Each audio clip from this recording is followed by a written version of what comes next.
Alright guys, so I have noticed recently that there are a lot of myths going around YouTube about this new Skype virus.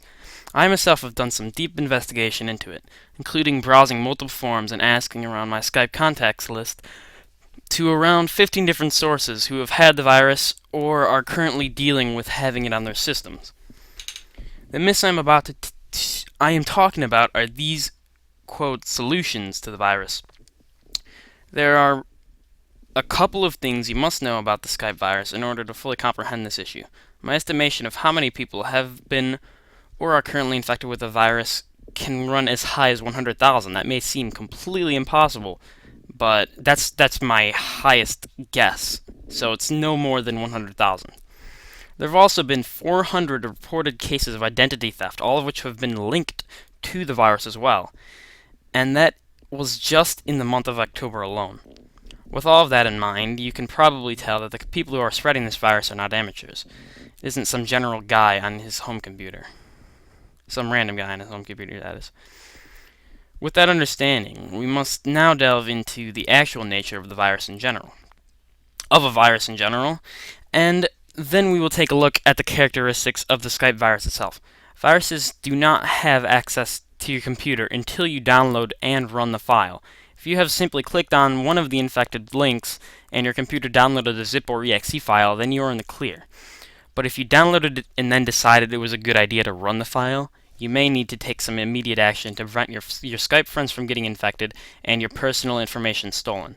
This is not one of those videos where I give you a simple step-by-step process of how to remove this virus. This is meant to also be informative, so that you not only know how to remove it, but also know what it means if you have or have had it. I would like to start with a couple of misconceptions about the virus and the methods of removing it that simply do not work. The first removal method that I have seen a lot has been to go into your roaming folder in app data, which, while this is where your virus harbors an exe file that is infected, it is not going to do anything for you if you delete the exe. Simply deleting a file off your computer is never going to remove this high level of a virus.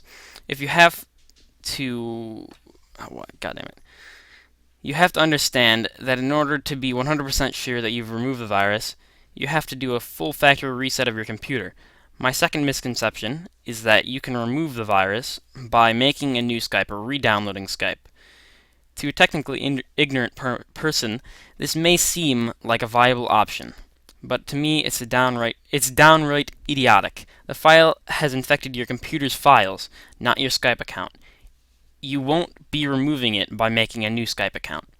Re-downloading Skype, it definitely sounds like a better approach, but nonetheless does not work. As I mentioned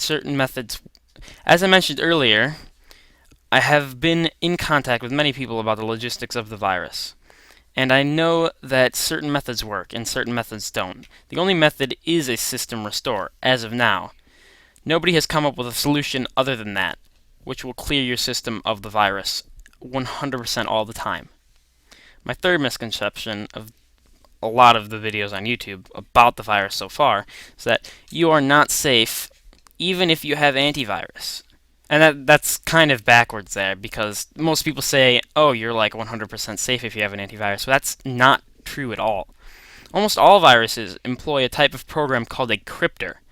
What a cryptor does is it masks the identity of the file and makes it so antiviruses will have a hard time detecting it.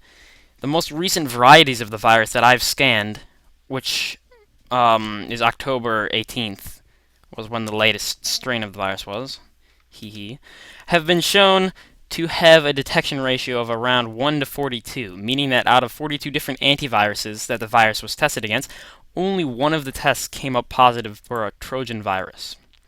This video is not meant to bash any antiviruses, but I do encourage that if you do use an antivirus, always supplement it with a website like VirusTotal. This is where you test the file against 42 different antiviruses. I always scan files on it before I run them on my computer. I don't even have an antivirus. I use different methods of removing viruses from my computer if they do occur. Um, Now that we have the myths out of the way, let's delve a little into the facts about the Skype virus of 2012. I'll be reiterating what I've said earlier as a bit of a reference to those of you who may want to have this info in a more filtered way, meaning that I'm going to present my observations but not my explanations of what they mean at the same time. The virus has infected around 100,000 Skype users, and 400 people's identities have been stolen. All of the cases were linked directly to the virus. Generally, the file will be a Google URL shortened link. Using a short link resolver, I have found that the files are hosted almost always on a Russian site called tvim.ru.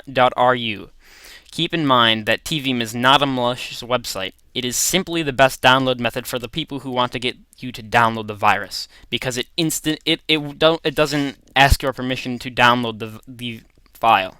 It simply downloads the zip file without asking, and then it closes out of the website, so you can't tell what the source is.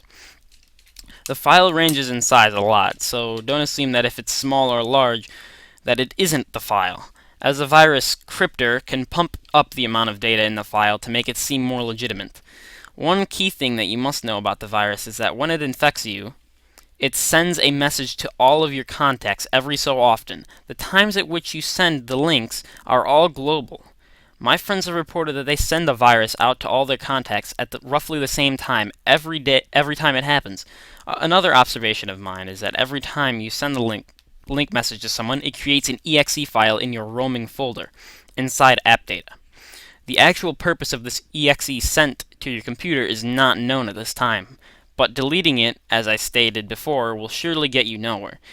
The current known functions of this virus are that it is a keylogger. I will not dip into the details of what that means here, because this video is already long enough, but be sure to look it up if you don't already know what it means.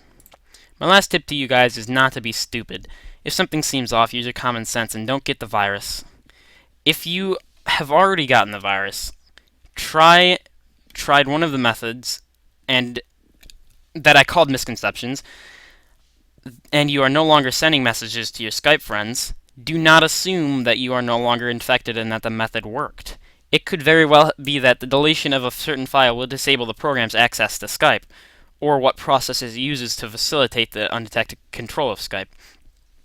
But even though a virus doesn't have control of Skype, even though the virus doesn't have control of Skype or is no longer sending messages either by the developer's choice or not, doesn't mean that it isn't there still collecting your banking account information on all of your passwords and all of your personal information. Lastly, please send this to your friends. Of all the informative guides I have seen about the Skype virus, this seems to be a hell of a lot more informative than any of the ones I've watched. I do invite you guys to post a comment if I got something wrong, so I can update the description of the video. Because obviously I'm only one person. It is easy to make a mistake with wording or information. Also, don't call me an idiot if your computer security skills are better than mine. I admit that I'm very good with computer security, but I'm surely not the smartest person out there on the topic. Be respectful, as this guide is meant to help people and inform them, not to hurt them. I'm BatBoyX2. See you guys later.